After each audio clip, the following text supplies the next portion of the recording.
cloisons sont faites. Et maintenant, on va voir l'outil porte.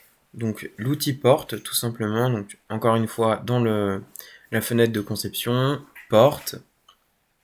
Et cette fois-ci, on nous dit, pour la porte d'entrée, du moins, c'est une porte qui fait 1 mètre. Et donc, on va mettre une largeur de 1 mètre. Et la hauteur, c'est 2,10 m.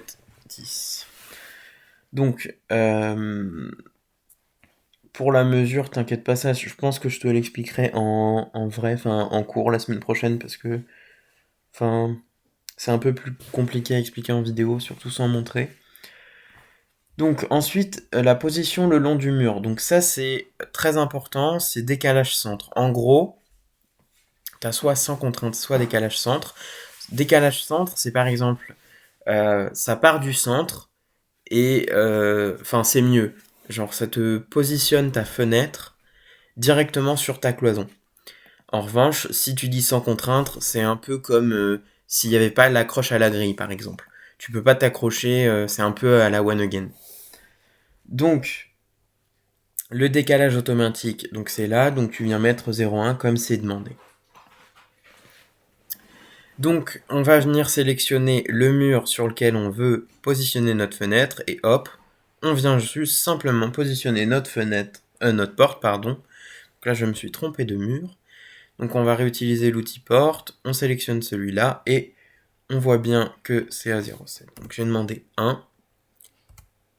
Et tu peux modifier par exemple l'angle d'ouverture, écrire 45, 90, nous on va laisser à 90.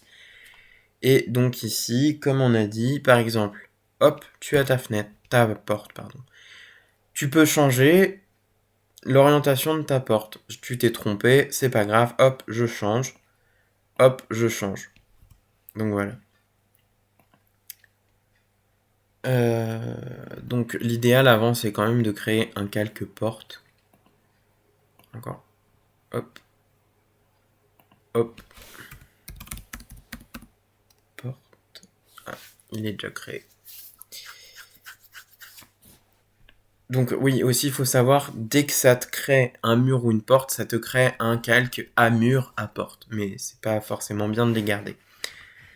Donc là, porte, il est déjà créé, donc en vert. Donc je vais le supprimer tout simplement.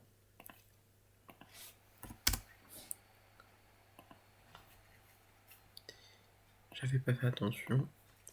Du coup, on va le mettre dans le bon calque. Porte.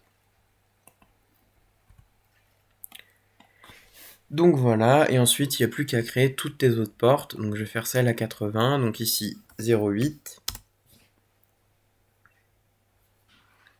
Là c'est bon, hop.